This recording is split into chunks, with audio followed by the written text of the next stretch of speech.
Everybody, it's Erica B from Beyond the Bump, and I'm here to tell you my pandemic baby story.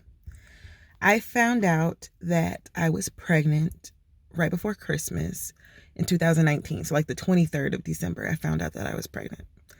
And we had tried for 2 months.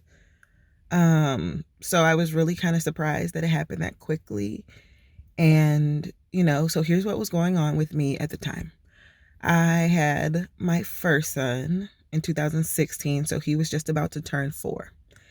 And after him, I had had a hypertensive crisis where my blood pressure shot up dangerously high, and I had to be readmitted to the hospital for what we assumed was postpartum preeclampsia. So we know that postpartum preeclampsia can happen up to 12 weeks. It can start even if you've never had any other issues with it.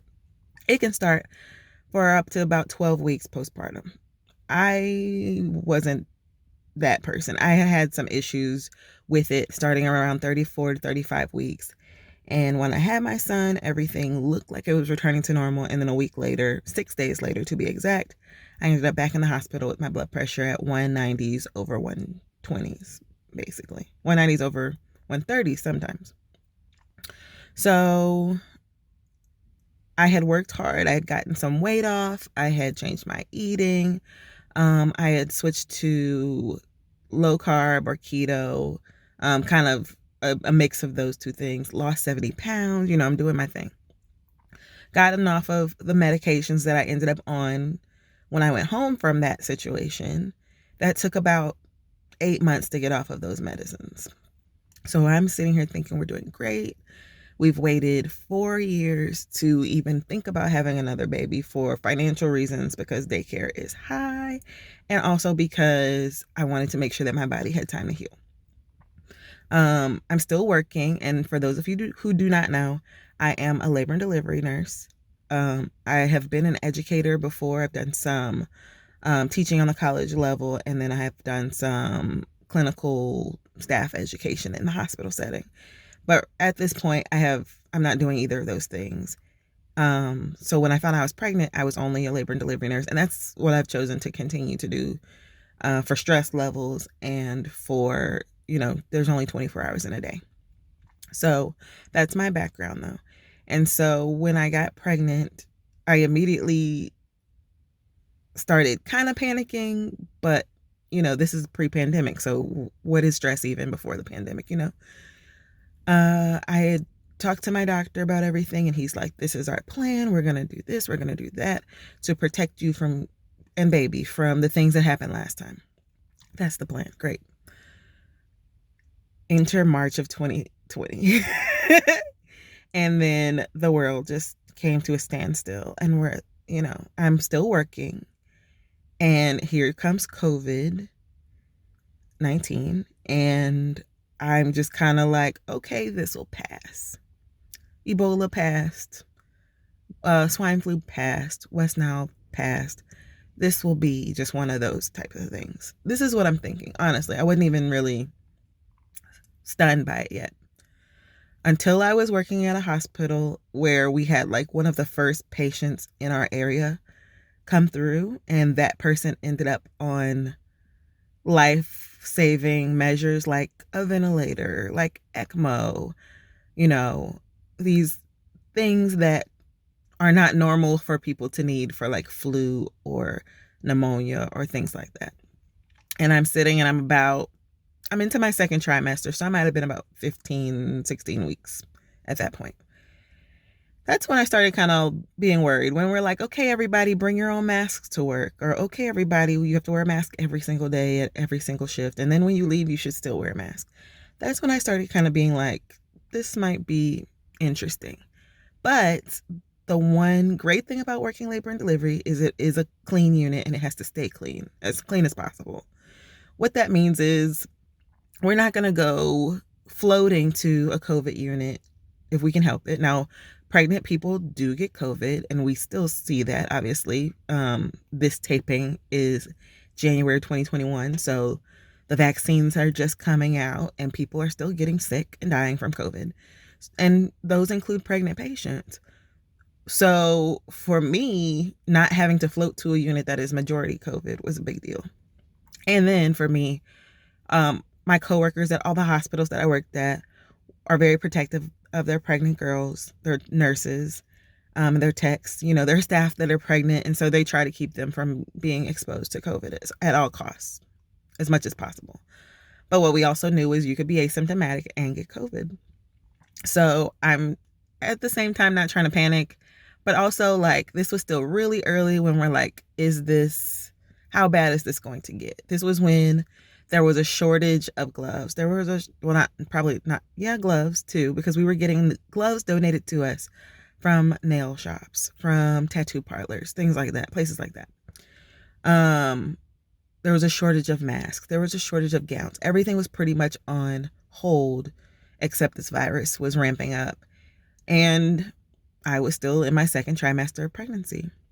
So as my pregnancy was concerned, I had to start taking a baby aspirin, which just basically kept my blood thinner so that my blood pressure would stay lower. My blood pressure was still doing great. I wasn't on any other medicine for my blood pressure. I even stopped my diuretic, my fluid pill that I had been on between pregnancies. So I wasn't on any actual blood pressure medicine at this point. I was just doing the regular high risk thing with the baby aspirin. And I was seeing a high risk doctor and seeing my regular OB and seeing my prenatal chiropractor. So yes, I was a little bit extra with that part, but working hard meant 14-hour days, and I was like, I am not about to hurt. So I would go see my prenatal chiropractor. And I highly recommend a great prenatal chiropractor if you are pregnant and hurting or having the ligament stretching, the lower back pain, the lower abdomen pain, the lightning crotch. And if you've had a baby, you know what I'm talking about. That lightning crotch is the devil.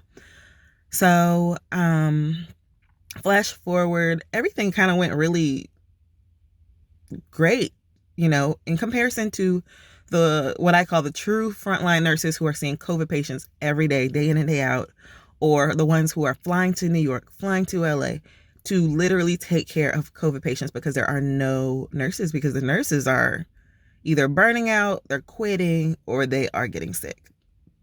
I didn't consider myself any of those people at that point. They're like, thank you, healthcare workers, thank you, frontline workers. And I'm like, listen, I'm going to work and trying to stay safe and honestly trying to avoid all y'all while I have this baby inside me.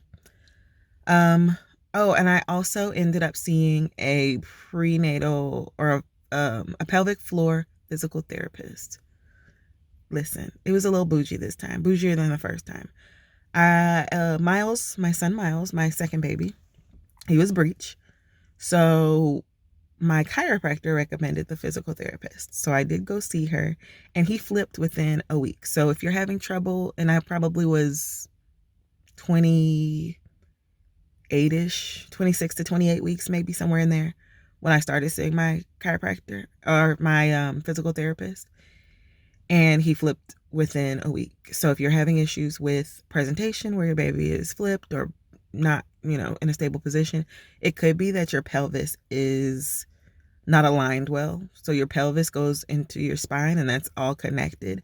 So if your pelvis is narrower than it should be, a physical therapist can help to open that so your baby can have room to flip. And that worked beautifully for me. Highly recommend all of these services that I'm telling you about.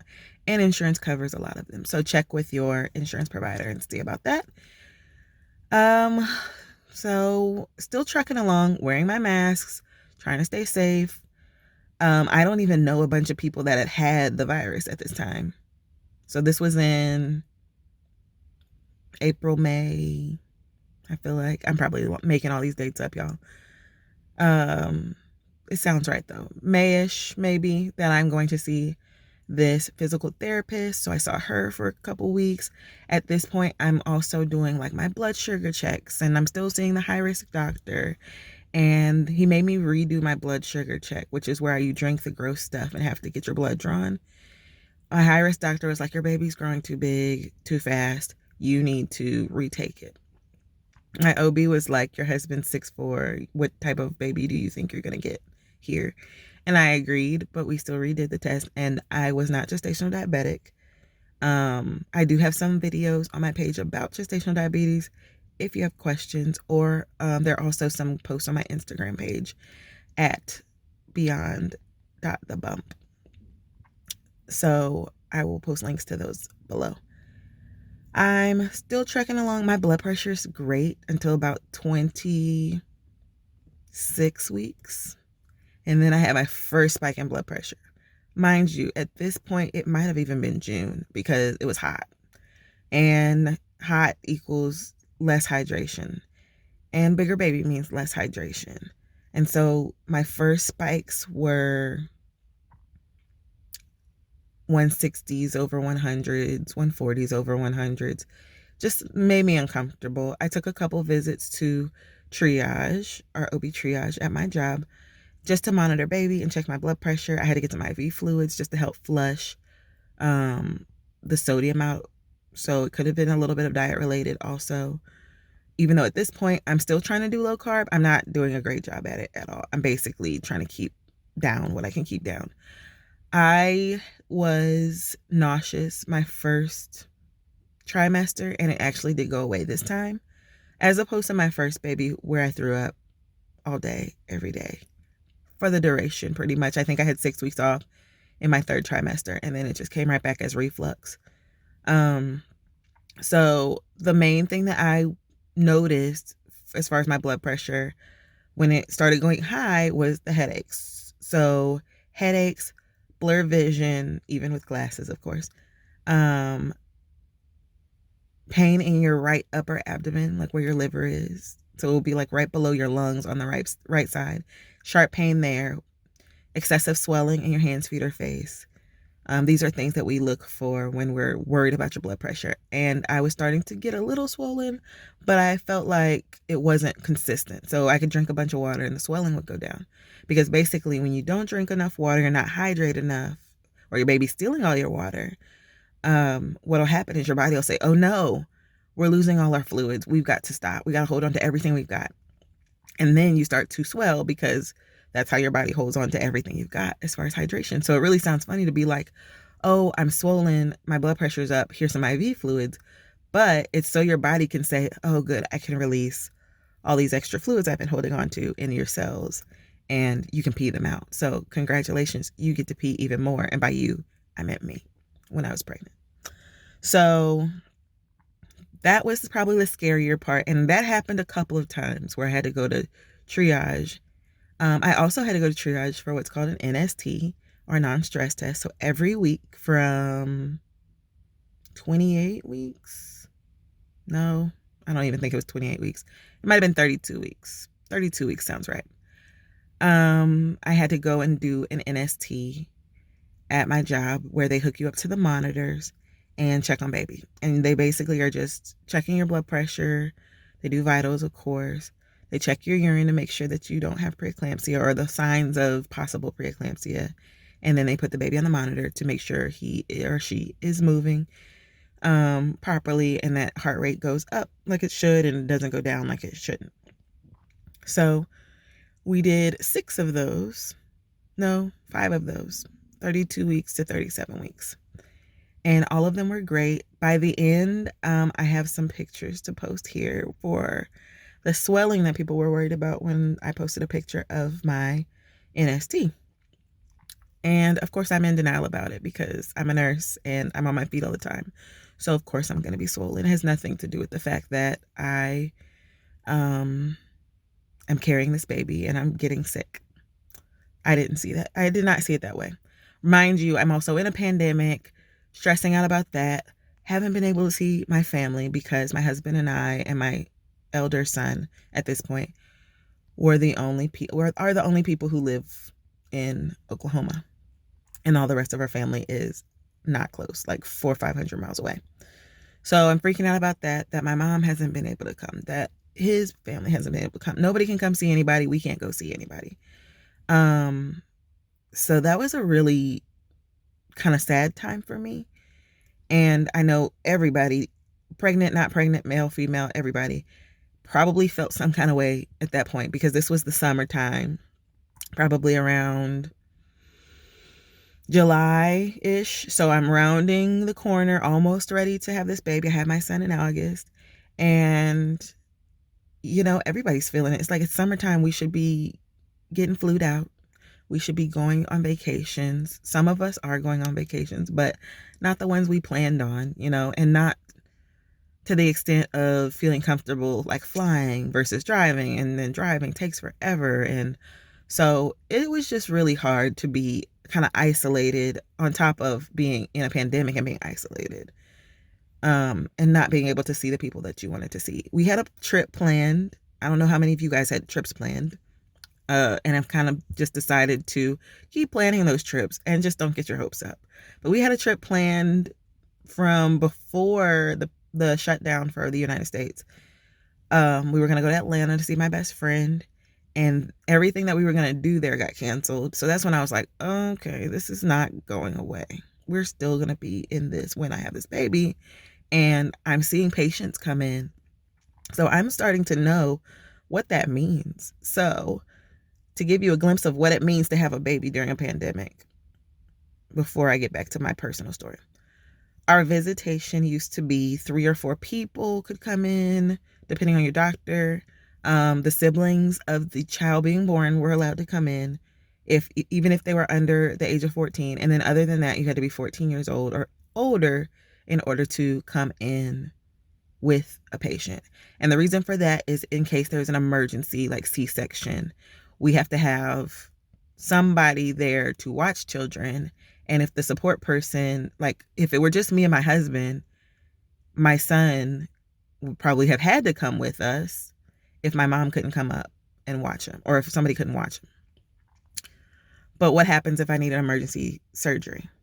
Well, in that case, my husband wouldn't be able to go back with me because he'd have to stay and watch our son.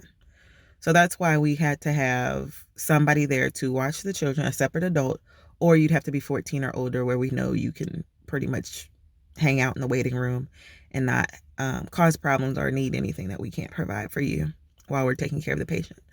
So that was before, pre-pandemic. Obviously people weren't wearing masks unless they had something serious like the flu. That was the main thing that we were worried about. And if they had the flu, they probably should stay home. So now we're going to, only one person can come with the patient. And at the beginning, even if you were a pregnant patient, if you were known to have COVID, you weren't allowed to have a visitor because we were worried about that visitor leaving and coughing on people or spreading the virus and stuff like that.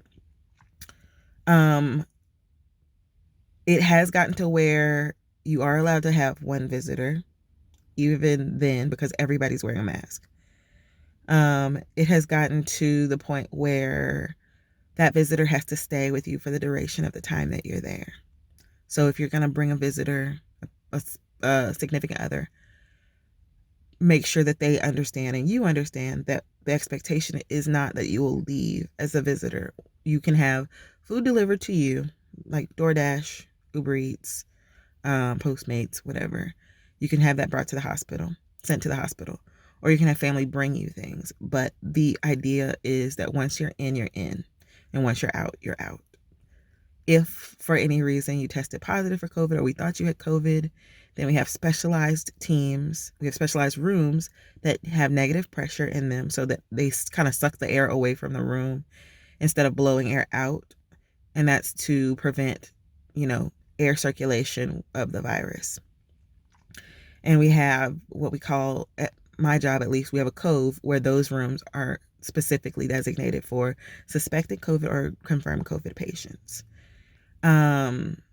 We have to gown, mask, respirator, eye shield up, just like everybody else you've pretty much seen, where you take your stuff off, you got these lines all over your face.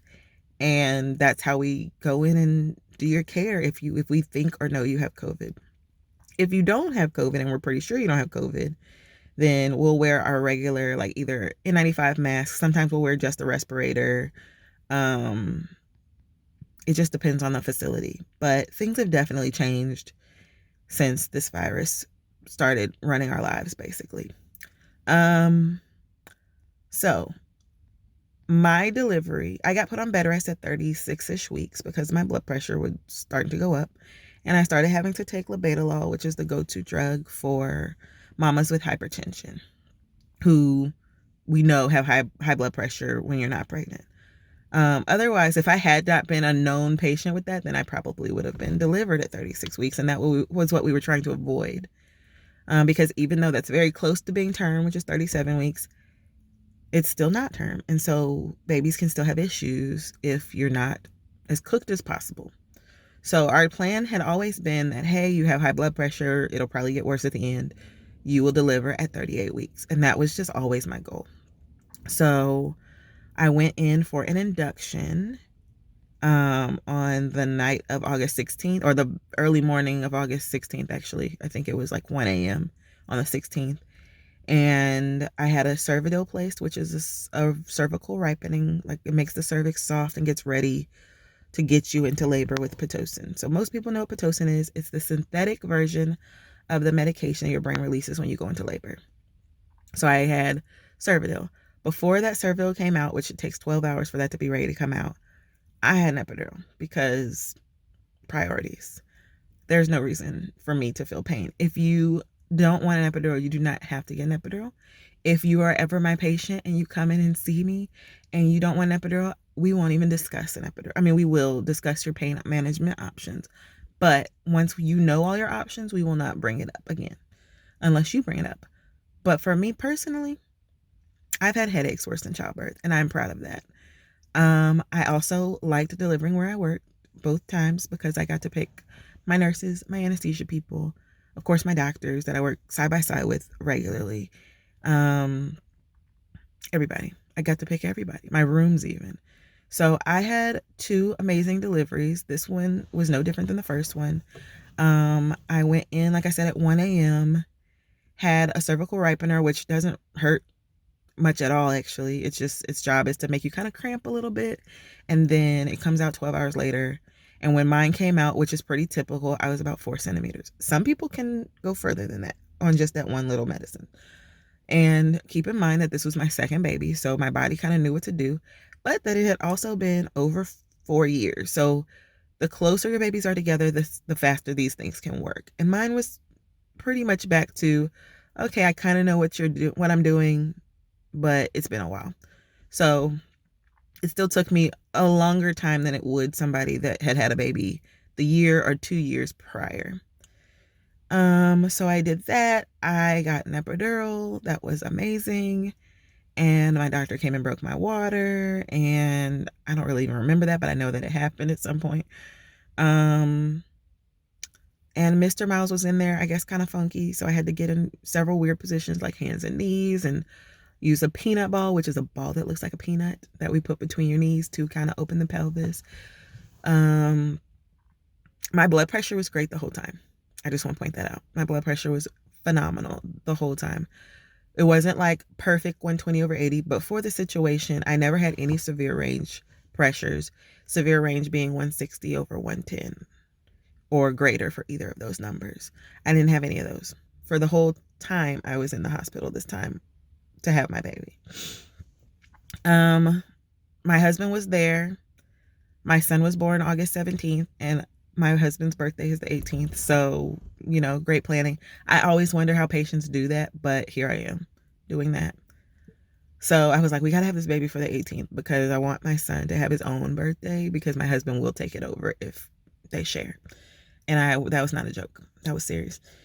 So, I ended up with a successful vaginal delivery. I did have a tear, a first degree. So like one of the more minor tears that you can have. I did get stitches. I didn't lose a bunch of blood. My baby weighed 7 pounds and 7 ounces and was pretty perfect. I will say I am biased. Until he he had issues with jaundice. So we were even latching. For anybody who knows me, latching was not a thing for Ellis ever. So we're latching beautifully. He's making all kinds of diapers, which for breastfeeding moms, that's how you know your baby's getting enough, is by the diapers that they make. And he's making a bunch of diapers. So I'm sitting here feeling great. And then my nurse comes in on postpartum and is like, hey, your baby's bilirubin, which is either the skin test or the blood test that we check to see if your baby has the potential for developing jaundice. That's what they do. They check your bilirubin or TC bili or serum bili. You might hear all of those words. Well, his was high. Great. So what they had to do was put him under the lights, and the lights kind of break down the waste product and help to get him to go to the bathroom even more, pee and poop more, to push all that stuff out. So basically, if the bilirubin is high, that means your baby's not excreting what he or she needs to excrete. Sometimes it's because of breastfeeding, because you're just not making enough milk at that point. And sometimes it's because of blood type issues, or sometimes it could be because of a lot of things. But in any case, my kid had to go under lights for 27 hours. That is a long time to have a baby that you just made and, got out of your belly be under lights and screaming, because they hate the light. Most babies hate the lights. Not because of the light themselves, but because you have to lay cold, naked in this crib where they've never been on a flat surface before, away from mom and dad, so that the lights can work. Now, of course, it really wasn't that cold, but you just feel like they're naked and they're afraid. So he was under lights. We had to stay an extra day for that. Other than that, it really was a good experience. Yes, your nurses come in wearing masks. Yes, my doctor delivered my baby wearing more than the normal stuff. And every time he came in, he had on a mask. Lab people come in and they're wearing masks. So it can be a little daunting and intimidating if you're not sure what to expect, especially if it's your first go round. Because me having had a baby before, also, I have that advantage of, hey, I work here. I know why they're doing what they're doing, and I know how it used to be. But if you've had a baby before and you come back in and you expect it to be the same, it's not going to be exactly the same. But a lot of the things are exactly the same. Your nurses are still going to be your nurses. You're still going to have, build a rapport with your nurse. A lot of the patients that I see, they struggle with the other kids not being able to be there for a while, until they're trying to sleep or until they're trying to bond. And they're like, hey, I don't have people coming all up and through here all hours of the night, not even saying hello to me, and going straight to my child, my brand new child that I've birthed. It's kind of nice. So for the most part, if you're nervous about, oh my gosh, my family can't come, take this time to bond with your baby. Use this time to not have to worry about who's coming in while you're trying to breastfeed, because none of us care. And your significant other shouldn't care. So you have this moment where it's like, I can sleep when I need to sleep because I don't have people around. They can send me food. That's always nice. And I can do what needs to be done and use this time to bond before I have to go back home to a semi-real world, because obviously we're not hanging out like we would anyway. So people aren't necessarily dropping by the house as much as they would. Number one, like I said, we don't have family here. So for me, it wasn't much different than it would have been, or than it was with my first son. In fact, it was a little too similar, because I got home, my mom had come up. My mom came up the first time. And I noticed that I was doing really well. I'm able to breastfeed, and that's a huge thing, like huge emotional thing for me, because we didn't do well. Ellis didn't do well at all. In fact, we ended up going straight to formula pretty much on the second day, because he got home and hadn't made any pee diapers. And that's a big deal to not pee for like 36 hours. So Miles, we ended up going to the doctor the next day because of his bilirubin levels. So it went down and we were able to go home. We had to stay that extra day. So we got there Sunday morning and we were discharged on a Wednesday. And so we had to go to the doctor on Thursday. And no, that's not true. We got there Sunday morning. We delivered Monday night. No, yeah. Yes. I think that's true, y'all. I'm sorry. We got there Sunday morning at 1 a.m. I delivered my baby on Monday early morning at 2:30 something. 2:28, something like that. Anyways, mom brain, placenta brain, you can call it what you want. This is my life now. So we delivered on Monday. We thought we would be able to go home Tuesday since we have him so early on Monday, and we didn't. We did end up going home on Wednesday. Now, mind you, he was born on the day before his dad's birthday. So Alan did sneak out of the hospital, because at this point, the significant others could leave and come back, but only one person, the same person, had to come back. So he left and got to go home for a little bit and, do something for his birthday, which was just not be around me, I'm sure, with a screaming new baby. And I said, enjoy that, please, because it won't happen again. We got to go home on Wednesday, and then we had to go to the doctor on Thursday. What are days anyways? It's a pandemic. We went to the doctor on Thursday and got some breastfeeding help, and everything was good. His belly was still pretty decent. And then they were like, okay, cool, we want to see you again tomorrow. So we were at the doctor a lot. Well, by the time we got home from seeing the doctor that day, Miles had not peed by 12 hours later. Okay, great. He had peed at the doctor's office around 9 o'clock in the morning, and by about 9 p.m. he hadn't peed again. And I was like, yeah, no, this isn't going to work for me. And so instead of trying, I immediately was like, we're getting formula. Like, I'm not doing this. And so we gave his first bottle of formula. I actually handed it to Alan, which was really significant for me, because the first time with Ellis, he kind of was like the one who was like, no, we're doing this because this baby is going to get sick if we don't do something. So what kind of formula would you like? And he was just persistent about it. And I needed that. Don't get me wrong. I needed that. Of course, I felt resentful towards him, and I felt all these feelings of failure. So this time it was a big deal for me to be like, this is the bottle. I've already cried about it. Feed the baby, because the baby needs to be fed, and that's what matters right now. He needs to be happy. He needs to not be floppy and lethargic, because babies, when they don't eat, they get lethargic. They get floppy. They basically are hard to wake up, hard to arouse, and that's a bad sign. Like, that's not a good thing. It's like, oh, my baby's sleeping so long. No, you need him to wake up and be alert. And our baby was not going to go through that the way that our first one had. So I handed him the bottle. He fed him the bottle. And I was like, okay, well, I guess this means I start pumping. So I started pumping. I had bought a Willow pump from a doctor that I worked with at the time.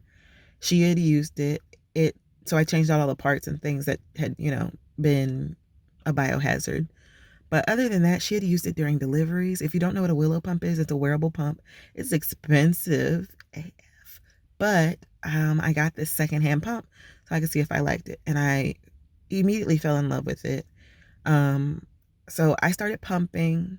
I would nurse him and pump and then feed him, because he wasn't moving milk like he should. Like, he couldn't transfer the milk, basically. And so my first son was tongue-tied and lip-tied. So, of course, this son had to be what? Tongue-tied and lip-tied. It wasn't as bad because he was able to latch, but it was very painful latch. And my nipples were bleeding, and they were sore all the time. And, they were misshapen by the time he got off of them. So I'm like, okay, this clearly isn't how it's supposed to go, but it's better than last time, so we're going to take it and run with it. But obviously he wasn't getting as much as he needed to get. Basically, he was trying, and he would nurse for a long time. And I'm thinking, oh my gosh, you're nursing so good. But really, he was getting tired and going to sleep instead of actually getting something. He was like, okay, I can't do this anymore. I'm tired. So I started pumping, and we would feed formula, and I would pump and feed that. And for the most part, that really worked for me. And I'm not saying that that's what you have to do. I'm just saying that that's what worked for me. And so these pumps, they're wearable. They don't have any wires. They go right in your shirt. And for me as a person who is always on the go, and for me as a nurse, they have come in extremely handy. Like I said, they are expensive. I think they run around $500 brand new. My insurance did cover a new set. When I finally decided to upgrade and get a new set, my insurance covered a portion. But also, I wouldn't still be pumping if it wasn't for them. So if you've got a bunch of kids, or if you're just really busy, or if you have a job where you're worried about not being able to pump, there are several other pump options as well, where you can pump without being tied to a wall. You don't have to buy a Willow. There are several other ones. I know that for my first son, I used some Free Me cups, which are the cups that go in your bra. And I used a Spectra 9 pump, which is the tiny little pocket size pump that can go with you wherever you go. You just charge it. And that worked well for me for the shorter time period that I was able to do anything at all pumping. But because Ellis never latched at all, he never helped my milk come in. And so I never really made anything with him. I am, at the time of this video, almost 5 months postpartum, and I pump up to about 20 ounces a day, which is still not enough for him to eat, but it's over half of what he eats. And I've cried about that a lot, just to be that successful, even because people make it feel like breastfeeding should be easy, and it's not. For some people it is. It comes naturally. And I'm like, I know that you have other problems though. Like, that's what I kind of tried to keep in perspective. The people who are like perfect at breastfeeding, I'm sure that they had some other issue with their pregnancy or their delivery or, their kids at home. I just kind of had to keep that all in perspective. So if you're struggling with any of those aspects, maybe you had to have a C-section. A C-section is a delivery. You did give birth, and maybe you're going to have a better time breastfeeding than some people. Or maybe you're going to have a better time. I don't know. Maybe you'll have better kids. Like, in the end, my motto is your kid's going to try and eat something off the floor just like my kids do. Do not put the pressure on yourself that I put on me. At least try not to, because I say don't do it, and then I still did it even the second time with other things. So, give yourself some grace. We're in a pandemic right now. And I hope that very soon people will be watching and being like, that's really old. We're not in a pandemic anymore. Right now, that ain't the case. It's January 14, 2021. We're in a pandemic. So back to my pandemic baby story. So we're latching, we're not latching. Sometimes we're pumping. I'm getting things. I'm feeding the baby. Great. My doctor, as diligent as he is asking me randomly how my blood pressure is doing, because we knew that eventually it was going to go up, because my body, and most women's body, doesn't know what to do with the extra fluid that you have right after a baby. So that makes it really hard to be like, I have all this extra fluid and I'm going to help you pee it out efficiently. It's not going to be efficient. You can expect some extra swelling a couple days after you have your baby. My body just didn't have any room for that extra swell. I didn't have any cushion for my blood pressure to have that extra swelling. If you run 90/60, your swelling probably won't be detrimental to you. But I started noticing the swelling when I was at the pediatrician's office, and I started noticing my pressure would creep up, and I was sent home on blood pressure medicine, even though I didn't need it during the delivery. And that was because we knew eventually I would need it. So I was sent home on it, and I was taking it. And I'm just going to say, at 6 days postpartum with my first son, my 5-year-old son, I was back in the hospital with my blood pressure. My highest one that I saw was 194/123. Well, 2020 came and said, hold my beer, because my highest blood pressure on day 6 postpartum, exact same day, was 220/119. And I had been calling my doctor, and he was like, he's a real laid back guy. First of all, I want to point that out. Excellent doctor, real laid back, doesn't panic very quickly, very often. And I knew that already, which is why part of the reason I'm like, I need you to let me be the one that panics, and I need you to be the one that's calm.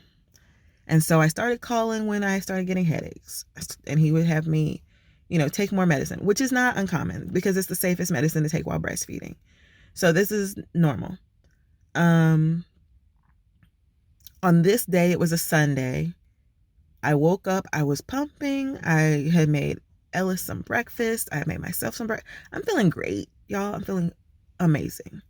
And I had taken my medicine, and it had been about 4 hours. And I took it just to see how the medicine was working, because I would expect it to be working. I don't even know if I took my blood pressure when I woke up, because I was feeling okay. And I didn't have any headaches or anything. But I was like, let me just randomly, I'm not feeling bad at all at this point. I'm going to just take this blood pressure, just check it and see what it is. And it was like 170/108. And I'm like, okay, I'm going to go sit down. I'm going to retake it in 30 minutes. I don't even remember the numbers in between, y'all, because they don't matter. All I know is by 12:30, my blood pressure is 220 over 119. And I'm calling my doctor. I had been calling him probably all morning at that point since I'd taken the first one, which was probably at like 11. And I had called him the day before that because I was basically put back on bed rest per him. And I'm like, how do you expect me to be on bed rest with 2 kids? This is not going to work. And my mom had left that day on Saturday. So this was Sunday. So I'm like, okay, I'm here alone with these 2 kids. My husband was not home at this point and wasn't going to be home for another 45 minutes ish. So I'm like, okay, hey, this is my blood pressure. We've been watching it. He actually had me take another blood pressure pill and call him in an hour. That's what he did. So at 11:30, I had called him. This is when my blood pressure was high. And so 12:30 came, I took it, and it was 220 over 119. And I was like, this is not going down. This is not. And I knew in the back of my head what that meant. So he's like, where's your husband? I'm like, he is not home. And he's like, can he get home in 30 minutes? And I said, I can get him home in 30 minutes. And he used the words that I had never heard come out of his mouth in the 6 years I had worked with him. And he said, if your husband can't be home in 30 minutes, you need to call 911. And it hit me like a ton of bricks because I'm like, yes, I know this ends with me being back in the hospital. The sense of urgency was there that I knew it was going to happen that day. But when he was like, no, you can't stroke out in front of these kids. And I was like, I can't stroke out in front of these kids. I can't seize in front of these kids. I don't want to traumatize my children. And so I called my husband and he brought me to the hospital. He's like, I don't want you driving yourself. My doctor said that. He was like, I don't want you driving yourself. Because if you stroke out in front of a highway with your kids in the back seat, that doesn't end well. So I ended up back in the hospital. The first time I ended up in the hospital, I was there for 2 days. This time I was there for 4 days with a cardiac workup. So they checked out my heart to make sure I wasn't in heart failure, which can happen when your pressures are that high for a long time. And that's what my main concern was like, I don't want to end up with permanent heart damage. They checked my lungs out to make sure I wasn't pushing the extra fluid that I had so much of into my lungs, because that could be an issue. They put me on meds, and every day I would wake up and my blood pressure would still be high, too high to go home. And so I ended up on magnesium. Actually, the first day I was there, I was on magnesium, which if you have magnesium, the drip for your blood pressures, it's really just to keep you from seizing and stroking out and that kind of thing. It's not the most fun. It's not the most fun during labor and stuff like that. It's probably worse actually than I had it, because I didn't need to help save my baby.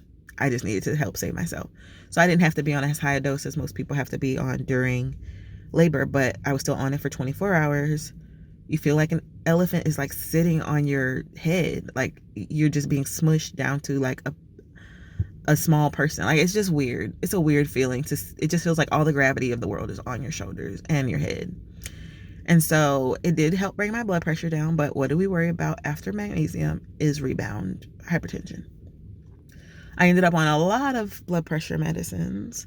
I even ended up on one that made my pulse drop kind of dangerously low. My nurses, who were also my friends, got to call my doctor an obscene amount of times and say, hey, it's still high. Hey, it's still high. Hey, it's still high. I ended up on what's called a hypertensive crisis protocol, which actually came out right after I had my first son, and I would have been on it then. My swelling was still horrible. Like, it was a lot. It wasn't unexpected, at least, but it was a lot. So on day 4, first of all, my baby did come up and stay with me, and thank you to all the nurses who took care of us and watched my baby so I could sleep. But I had my pump with me, and I was able to pump, and my friends got to come visit because they worked there. So I kind of got to bend some visitation rules, at least, because these are all employees. It was really nice. I will say that. It was really nice to just have people help me and to have my older son at home with my husband and me not have to worry about them and not to have to put the strain of 2 children with no family on my husband right away. He did keep both of them for one night, but I was like, you can bring me my baby. I can have my baby up here, so you can bring me my baby. Thank you. So all of that was good. It worked out. And I got to go home, and I have since gotten off of my meds. So it didn't take 8 months this time. I probably got off of my meds in late November, early December. So 3.5 to 4 months postpartum, I was off all my meds, besides my diuretic, which I'm going to be on forever. I also have since had my tubes removed. They're gone. No more babies. I don't want to do this again. I don't even want to chance it again. So the difference between having your tubes tied and your tubes removed is obviously the whole tube is removed. The chance of me getting pregnant is astronomically low, like as opposed to just really, really low for having your tubes tied. You could also have your tubes cut, tied, and burned, which lowers it more. And you can do what I did and have what's called a salpingectomy, or your tubes removed. The reason that I did that instead of having my tubes tied is because my mother had ovarian cancer at a very young age, like in her 40s, early 40s. And it had spread to pretty much every organ in her abdomen. So her intestines, her stomach, her liver, her bladder, the lining of her abdomen, which is called the omentum. Everywhere in what's called the peritoneal sac had tumors on it. And they kind of made it a guess, an exploratory guess, that it was ovarian. So then they went looking for her ovaries and could only find one, and the other one was a huge tumor. So they determined that yes, in fact, it was ovarian cancer. And now the research has come out that ovarian cancer typically starts in the tubes and not in the ovaries. So it's actually like, is it a misdiagnosis where it is tube cancer? Don't know. But what I do know is having your tubes removed can reduce your risk of ovarian cancer by about 40%. So that's what I did. I have my ovary still. I have my uterus still. I eventually will get a period again, which I don't remember why we didn't not do that. But I still have a uterus. So there's just no tube. So yes, I'll ovulate and the egg will be like reabsorbed. And the sperm should not be able to meet an egg because there's no tube for it to go through. So I had that done 7 weeks postpartum. So that was in October. I've been back at work. I have taken care of at least one person that I'm pretty sure had COVID. So I got to do the gown and mask and respirator thing. And for anybody who does want to know, and this is my own personal preference, so this doesn't have anything to do with you. So don't feel like you have to take this with any type of significance. I am 90% sure I plan on getting the vaccine. There are several out right now, and hopefully there are going to be even more out because of the side effects of the ones that are out right now. But I do plan to get it at some point, for the simple fact that I want to be able to go outside again. I want to not pass this on. If I get it from a patient, I don't want to bring it home to my family, to my children who can't get vaccinated, or to my husband who, do y'all have husbands? Do you know what happens when they get sick? Exactly. Don't want to do that. I also have a mother who has had cancer, like I just said. So I want to be able to go around her and not worry about me being asymptomatic and giving it to her. I want to be able to go around my 80-something-year-old grandmother and not be worried about giving it to her. I get strep throat frequently, and I do not have a single symptom. So I know that I can be asymptomatic for things. As to my knowledge, I've had one COVID test, and that was before a hospital procedure, and I was negative. So to my knowledge, I've never had it. But I know a lot of coworkers who have had it, and they're like, listen, I don't wish this on anybody. So whether that means you get the vaccine, or whether that just means that you are super diligent and are masking and washing your hands and staying 6 feet away from people or 10 feet away from people, that doesn't, whatever you're more comfortable with, it doesn't bother me either way. But for me, knowing what I can do about it, and knowing that the first time I took care of a COVID patient, after having my son, that was all I worried about was, am I going to bring this home, not knowing that I caught it from this patient, even though I did everything that I think I could do. Um, there's just new things to worry about when you have a pandemic baby. There's new things to worry about when you have kids during a pandemic. Like, can my kids go to school? Am I doing virtual learning? Can you do virtual learning while you have a brand new baby? The answer for me was no. So my kid goes to school in person, which is another risk. So these are all the things that have to be taken into consideration now, is what's best for me, what's best for my family, and what's best for the people around my family, because I don't want to pass on anything that harms or kills anybody. So, like I said, whether that means that you are isolating yourself, watching out for the people you're around, or whether that means you go for the vaccine, just keep yourself safe, keep your family safe, keep your community safe as best as you can so that we can get through this. So that when I watch this video, maybe hopefully next year, we can be like, girl, those were tough times, but we can look back on it and not laugh and not smile, but something. Because 2020 it was extra for no reason. It was a lot. I want to thank you guys for watching my pandemic baby story. I hope you have a great year, 2021. And I hope that in 2022, when we watch this again, when I post it again, that we can be like, oh man, that was tough, but we made it through. So once again, I'm Erica B from Beyond the Bump.